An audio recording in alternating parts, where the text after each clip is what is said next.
सियावर रामचंद्र की जय, पवन सुत हनुमान की जय, उमापति महादेव की जय। जय सीताराम। अथ नवम सर्गः। श्रीमद्वाल्मीकि रामायण के अयोध्या कांड के 9वें सर्ग में कुब्जा के कुचक्र से कैकेयी का कोप भवन में प्रवेश का वर्णन किया गया है। एवं मुक्ता तु कैकेयी क्रोधेन ज्वलितानना दीर्घमुष्णं विनिश्वस्व मंथरामिदमब्रवीत्। मंथरा के ऐसा कहने पर कैकेयी का मुख क्रोध से तमतमा उठा। वह लंबी और गरम सांस खींच करके उससे इस प्रकार बोली। अद्य रामवितः क्षिप्रं परं प्रस्थापयाम्यहं योगराज्येन भरतं क्षिप्रमद्याभिषेचये। इदं त्विदानीं सम्पस्व केनोपायेन साधये।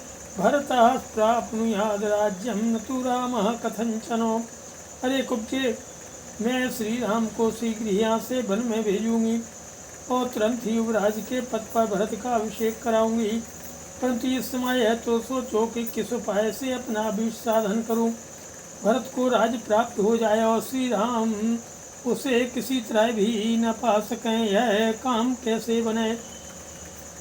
मुक्त्वा तुषा देव्या मंथरा पापदर्शिनी रामार्तोपहिंसन्ति कैकेयीमिदमब्रवीत्।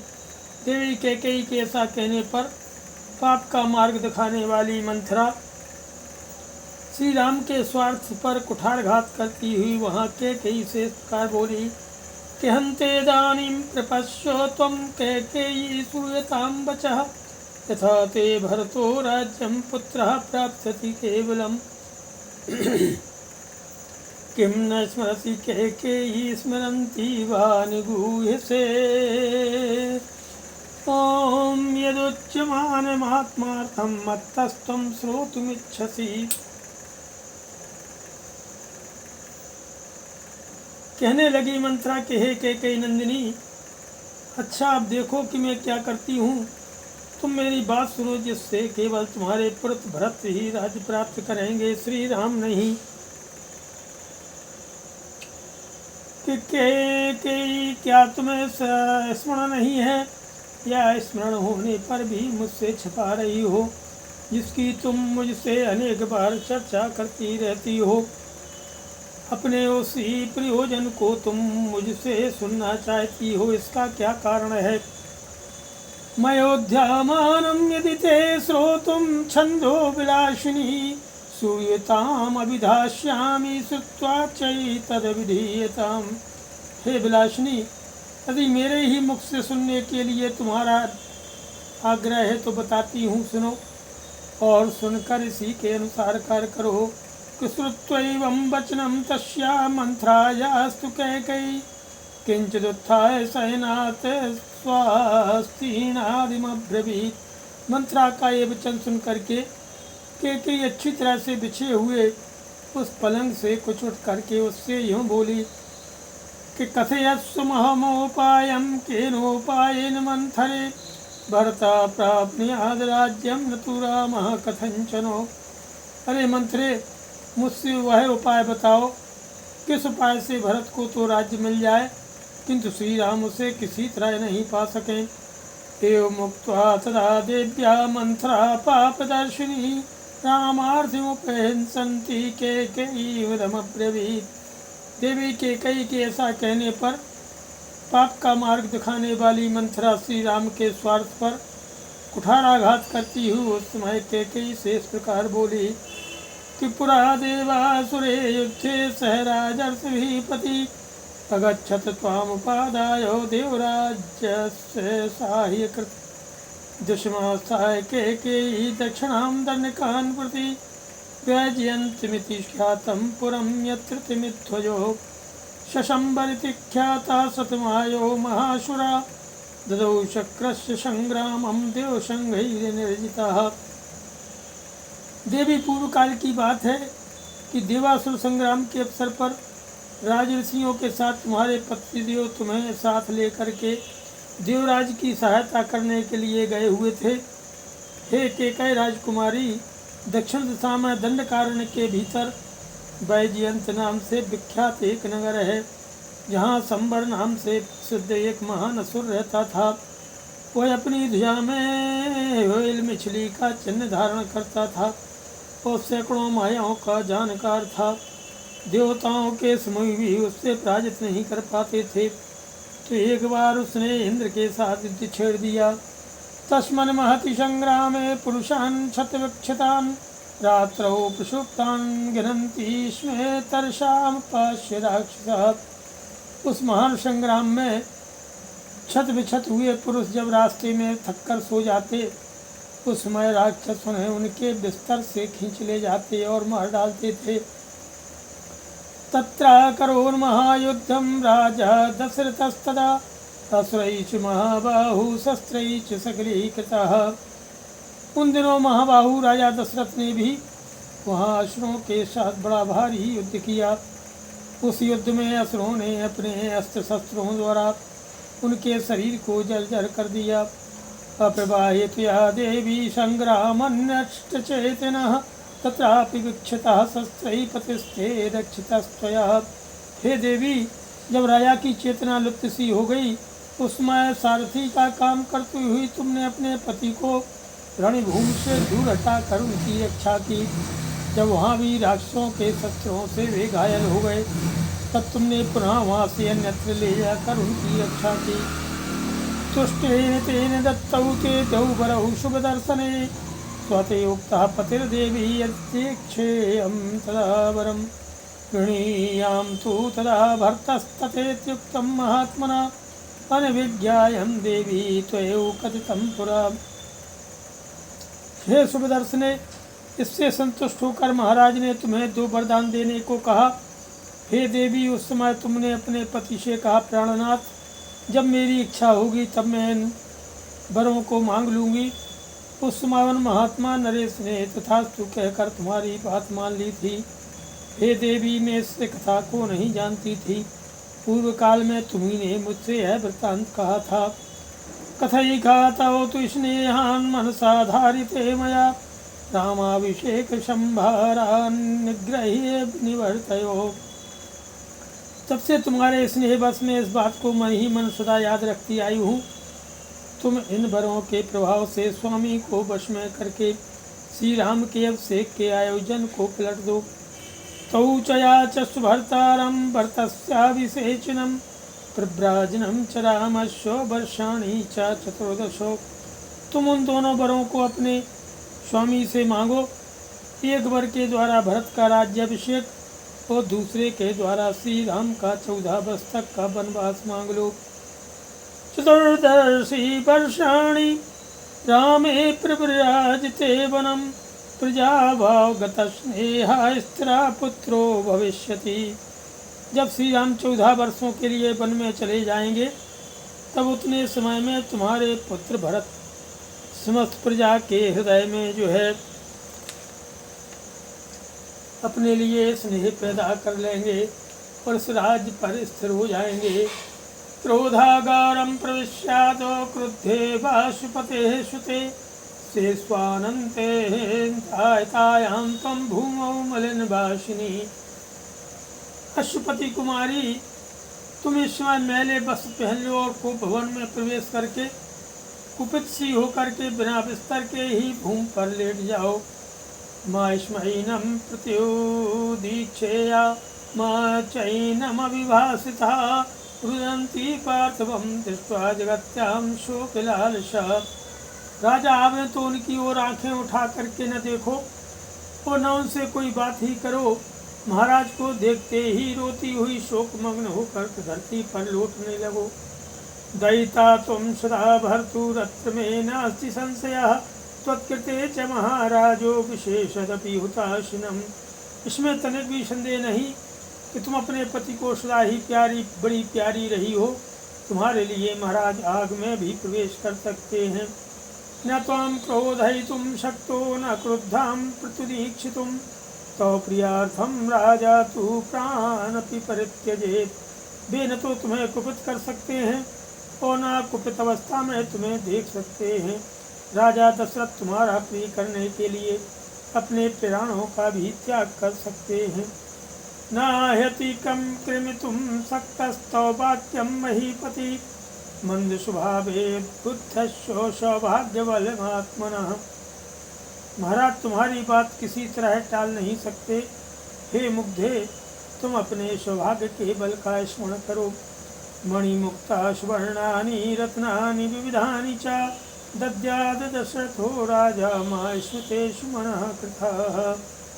राजा दशरथ में भुलावे में डालने के लिए मणि मोती स्वर्ण तथा भांति भांति के रत्न देने की चेष्टा करेंगे, किंतु तुम उनकी ओर मन न चलाना। यौ तौ देवासुरे युद्धे बरहु दशरथो ददौ तौ स्मारय महाभागेषु अर्थो न त्वया कर्मेदपि यदा तु ते वरं दद्यात् स्वयम् उत्थाप्य राघव स्थाप्य महाराजं त्वमिमं वृणुया वरम्। हे महाभागे, देवासुर संग्राम के अवसर पर राजा दशरथ ने वे जो 2 वर दिए थे उनका उन्हें स्मरण दिलाना वरदान के रूप में मांगा गया। वह तुम्हारा अभीष्ट मनोरथ सिद्ध हुए बिना नहीं रह सकता। रकुल नंदन राजा दशरथ जब स्वयं तुम्हें धरती से उठाकर वर देने को उद्यत हो जाए, तब उन महाराज को सत्य की शपथ दिलाकर खूब पक्का करके उनसे वर मांगना। राम प्रवृजनम दूरम 9 वर्षाणि पंच च भरता क्रियताम राजा पृथिव्यां पार्थिवर्षभो। वर मांगते समय कहना कि हे राजन, आप श्री राम को 14 वर्षों के लिए बहुत दूर वन में भेज दीजिए और भरत को भूमंडल का राजा बनाइए। 14 ही वर्षाणि रामे प्रव्राजिते वरम रूढ़श्च कृतमूलश्चोषेखं ख्यास्यति ते श्रुतः। रूढ़श्च कृतमूलश्चोषेखं स्थास्यति ते श्रुतः। श्री राम के 14 वर्षों के लिए वन में चले जाने पर तुम्हारे पुत्र भरत का राज्य सुदृढ़ हो जाएगा और प्रजा आदि को वश में कर लेने से यहाँ उनकी जड़ जम जाएगी। फिर 14 वर्षों के बाद भी वे आजीवन स्थिर बने रहेंगे। राम प्रव्राजनम चैव देव्या च स्वतंबरम एवं शेष्यन्ति पुत्रस्यो सर्वार्थास्तव कामिनी। हे देवी, तुम राजा से श्री राम के वनवास का वर अवश्य मांगो। पुत्र के लिए राज्य की कामना करने वाली केकई, ऐसा करने से तुम्हारे पुत्र के सभी मनोरथ सिद्ध हो जाएंगे। एवं प्रव्राजितश्चैव रामो रामो भविष्यति भरतश्च गता मित्रस्तव राजा भविष्यति। इस प्रकार वनवास मिल जाने पर वे राम राम नहीं रह जाएंगे।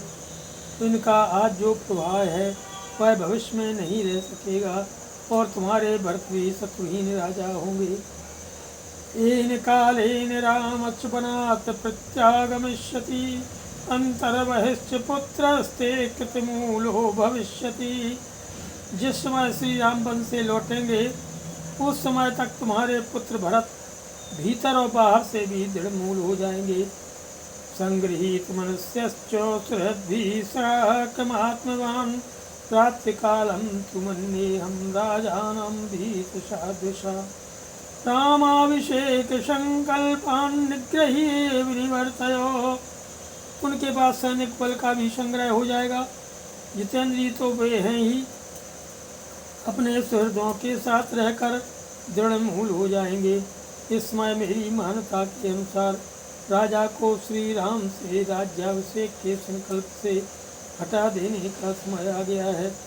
अतः तुम निर्भय होकर राजा को अपने वचनों में बांध लो और उन्हें श्री राम के अभिषेक के संकल्प से हटा दो।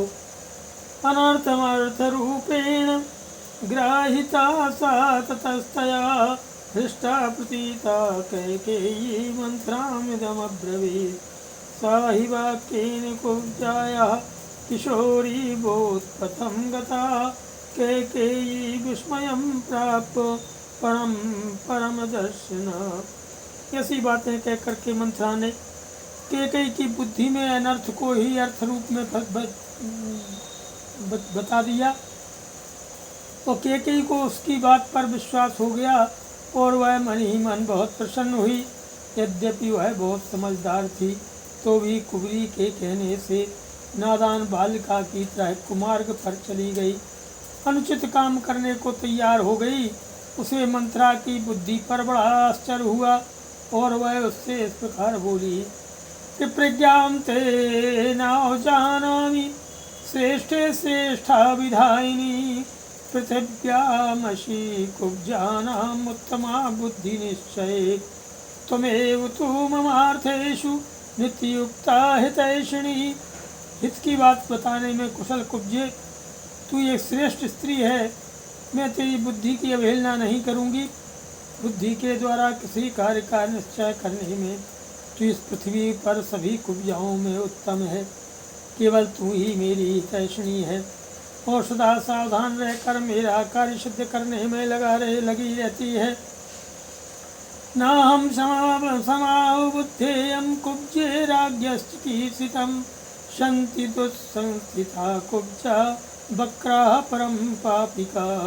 अरे कुब्जे, यदि तू न होती तो राजा तो षड्यंत्र रचना चाहते हैं, वह कदापि मेरी समझ में नहीं आता।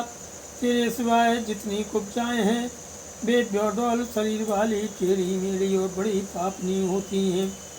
त्वं पदमेव बातेन सन्नता प्रिय दर्शना उरस्ते विनिविष्टं वैयावत स्कंधात् समुन्नतम्। तू तो वायु के द्वारा झुकाई हुई कमलनी की भांति कुछ झुकी हुई होने पर भी देखने में सुंदर है। तेरा वक्षस्थल कुब्जिता के दोष से व्याप्त है, अतएव कंधों तक ऊंचा दिखाई देता है। अधस्ताच्चोदरं शान्तं सुनाभमेव लज्जितं प्रतिपूर्णं च जगनं सुपीनौ च पयोधरौ। वक्षस्थल से नीचे सुंदर नाभि से युक्त जो उदर है वह मानो वक्षस्थल की ऊंचाई देखकर लज्जित सा हो गया है, इसीलिए शांत कृष्ण प्रतीत होता है। तेरा जघन विस्तृत है और दोनों स्तन सुंदर एवं स्थूल हैं। विमलेन्दुशमं वक्त्रमहोराजसी मंथरे जगनं तव निर्मृष्टं रसनादां विभूषितम्। अरे मंत्रे, तेरा मुख निर्मल चंद्रमा के समान अद्भुत शोभा पा रहा है। करधनी की लड़ियों से विभूषित तेरी कटिका अग्रभाग बहुत ही स्वच्छ और रोमादि से रहते हैं। जंगे विष्णुपन्यस्ते पादौ च व्यायता बुभौ त्वामायताभ्यां शक्तिभ्यां मंतरे क्षौमवासिनी अग्रतो मम गच्छन्ति राजसेति शोभने। अरे मंथरे, तेरी पिंडलियां परस्पर अधिक सटी हुई हैं और दोनों पैर बड़े बड़े हैं। तू विशाल उरुओं जांघों से शोभित होती है। हे शोभने, जब तू रेशमी साड़ी पहनकर मेरे आगे आगे चलती है तब तेरी बड़ी शोभा होती है। आसनया शंबरे माया सहस्रमसुराधिपे हृदये ते निविष्टास्ता भूयश्चान्या सहस्रता तदेव स्थगु यद्दीर्घं रथे घोणवायतं मतया छत्र विद्याश्च मायाश्चात्र बसन्ति ते। असुरराज जो है, संबर को जिन सहस्त्रों मायाओं का ज्ञान है वे सब तेरे हृदय में स्थित हैं। इनके अलावे भी तू हजारों प्रकार की मायाएं जानती है। इन मायाओं का संधान ही तेरा गया है, बड़ा सा कुब्जड़ है जो रथ के नकुए के समान बड़ा है। इसी में तेरी मति, स्मृति और बुद्धि, छत्र विद्या तथा नाना प्रकार की भाषमायाएं निवास करती हैं। अत्र ते हम प्रमोक्ष्यामि मालां कुब्जेरण्मयीं अभिषिक्ते च भरते राघवे च वनं गते जातेन च सुवर्णेन सुनिष्टप्तेन सुंदरी लब्धार्था च प्रतीता च लेपयिष्यामि ते स्तुः। अरे सुंदरी कुब्जे, यदि भरत का राज्याभिषेक हुआ और श्री राम वन को चले गए तो मैं सफल मनोरथ एवं संतुष्ट होकर अच्छी जाति के खूब तपाए हुए सोने की बनी हुई सुंदर स्वर्णमाला तेरे कुब्बड़ को पहनाऊंगी। और उस पर चंदन का लेप लगाऊंगी। मुखे चतलेकम चित्रम जाति रूपमयम शुभम कारयिष्यामि ते कुब्जे शुभान्याभरणानि च परिधाय शुभे वस्त्रे देवतेश्यसी। अरे कुब्जे, तेरे मुख पर सुंदर और विचित्र सोने का टीका लगवा दूंगी और तू बहुत से सुंदर आभूषण एवं 2 उत्तम वस्त्र अर्थात लहंगा और दुपट्टा धारण करके देवांगना के समान विचरण करेगी। चंद्रमा हुयमानेन मुखेन प्रतिमानना गवेष्यति गतिम मुख्यम गर्वयन्तीं द्विसज्जने दापि कुब्जायाः सर्वाभरणभूषिता पादौ परिचरिष्यन्ति यथेव त्वं सदा ममो। चंद्रमा से होड़ लगाने वाले अपने मनोहर मुख द्वारा तू ऐसी सुंदर लगेगी कि तेरे मुख की कहीं समता नहीं रह जाएगी तथा शत्रुओं के बीच में अपने सौभाग्य पर गर्व प्रकट करती हुई तू सर्वश्रेष्ठ स्थान प्राप्त कर लेगी। जैसे तू सदा मेरे चरणों की सेवा किया करती है उसी प्रकार समस्त आभूषणों से विभूषित बहुत सी कुब्जाएं तुझ कुब्जा के भी चरणों की सदा परिचर्या किया करेंगी। इति प्रशस्यमाना सा केकेयमिदमब्रवीत् स्यानां शयने शुभ्रे वेद्यामग्निशिखामिवो। जिस प्रकार कुब्जा की प्रशंसा की गई तब उसने वेदी पर प्रज्वलित अग्नि शिखा के समान शुभ्र सैया पर शयन करने वाली केकई से इस प्रकार कहा कि गतोदिके सेतु बंधो न कल्याणी विधीयते उत्तिष्ठ कुरु कल्याणम राजानाम अनुदर्शयो। हे कल्याणी, नदी का पानी निकल जाने पर उसके लिए बांध नहीं बांधा जाता है। यदि राम का अभिषेक हो गया तो तुम्हारा वर मांगना व्यर्थ होगा। अतः बातों में समय न बिताओ, जल्दी उठो और अपना कल्याण करो। को भवन में जाकर राजा को अपनी अवस्था का परिचय दो। तथा प्रोत्साहिता देवी गत्वा मंथरया सहो क्रोधागारं विशालाक्षी सौभाग्यं मद्य गर्विता अनेक शतसहस्रं मुक्ताहारं वरांगना औमुच्यव्राराणि शुभान्यावरणानि च। मंथरा के इस प्रकार प्रोत्साहन देने पर सौभाग्य के मद से गर्व करने वाली विशाल लोचना सुंदरी कैकेयी देवी उसके हाथ ही को भवन में जाकर के लाखों की लागत के मोतियों के हार तथा दूसरे दूसरे सुंदर बहुमूल्य आभूषणों को अपने शरीर से उतार उतार कर फेंकने लगी। तदा हेमोपमा तत्र कुब्जा वाक्य वशंगता संविश भूमौ कैकेयी मंथरामिदमब्रवीत्। सोने के समान सुंदर कांति वाली कैकेयी कुब्जा की बातों के वशीभूत हो गई थी।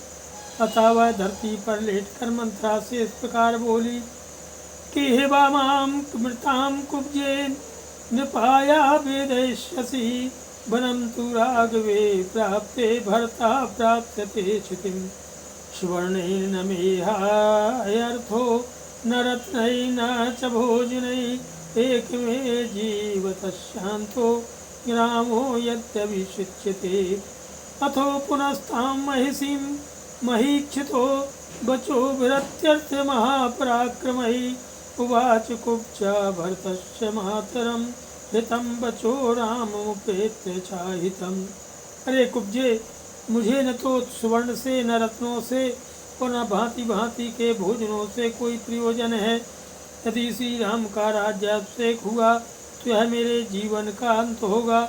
अब या तो श्री राम के वन में चले जाने पर भरत को इस भूतल का राज्य प्राप्त होगा अथवा तू यहाँ महाराज को मेरी मृत्यु का समाचार सुनाएगी। इसके बाद कुब्जा महाराज दशरथ की रानी और भरत की माता कैकेयी के अत्यंत क्रूर वचनों द्वारा पुनः ऐसी बात कहने लगी जो लौकिक दृष्टि से भरत के लिए हितकर और श्री राम के लिए अहितकर थी कि प्रपच्यते राज्यविदं हि राघवो यदि ध्रुवं त्वं ससुता च तप्स्यसे ततो हि कल्याणी यतस्सु तथा यथा सुतस्ते भरतो विसेक्षिते।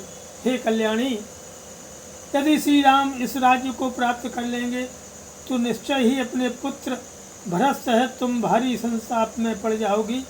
अतः ऐसा प्रयत्न करो जिससे तुम्हारे पुत्र भरत का राज्य अभिषेक हो जाए। पितताति विद्यामही सीति कुब्जिया समाहता भागीषु विर्मुहुर्मुहुः विधाय हस्तौ हृदयेति विस्मिता सशंस कुब्जाम कुप्ता पुनः पुनः। इस प्रकार कुब्जाम ने अपने वचन रूपी बाणों का बारंबार प्रहार करके जब रानी कैकेयी को अत्यंत घायल कर दिया, तब वह अत्यंत विस्मित और कुपित हो करके अपने हृदय पर दोनों हाथ रख करके कुब्जा से बारंबार इस प्रकार कहने लगी कि अमश्य मां विषयं गतामितो निशम्य कुब्जे प्रतिवेदयिष्यसि वनं गते वा सुचिराय राघवे समृद्ध कामो भरतो भविष्यति। अरे कुब्जे, अब या तो रामचंद्र के अधिक काल के लिए वन में चले जाने पर भरत का मनोरथ सफल होगा, या तो मुझे यहाँ से यमलोक में चली गई सुनकर महाराज से यह समाचार निवेदन करेगी। अहम ही नैवास्तरणानि न सृजो न चंदनम नांजनपान भोजनम न किंचिदिच्छामि न चेह जीवनम न चेदितो गच्छति राघवो वनम्। अथैव मुक्त्वा वचनं सुदारुणं निधाय सर्वाभरणानि भामिनी असंस्कृतामास्तरणेन मेदिनीं तदाधिशिक्ष्ये शिक्षये पतिते वो किन्नरी। यदि राम यहाँ से वन को नहीं गए तो मैं न तो भांति भांति के बिछोने, न फूलों के हार, न चंदन, न अंजन, न पान, न भोजन और न दूसरी ही कोई वस्तु लेना चाहूँगी। उस दशा में तो मैं यहाँ इस जीवन को भी नहीं रखना चाहूँगी। ऐसे अत्यंत कठोर वचन कह करके कैकेयी ने सारे आभूषण उतार दिए और बिना बिस्तर के ही वह खाली जमीन पर लेट गई। उस समय वह स्वर्ग से भूतल पर गिरी हुई किसी किन्नरी के समान जान पड़ती थी। कि उदीन संजम तमो वृतानना तदा विमुक्तोत्तममाल्यभूषणा नरेंद्र पत्नी विमिना बभूवशा तमोवृता द्यौर्योमन्मग्नतारिका। उसका मुख बड़े हुए अमर स्वरूपी अंधकार से आच्छादित हो रहा था। उसके अंगों से उत्तम पुष्पहार और आभूषण उतर चुके थे। उस दिशा में उदास मन वाली राजरानी कैकेयी जिसके तारे डूब गए हों उस अंधकाराच्छन्न आकाश के समान प्रतीत होती थी। श्रीमद् रामायणे वाल्मीकि आदि काव्ये अयोध्या कांडे नवम सर्ग। नमः सियावर रामचंद्र की जय।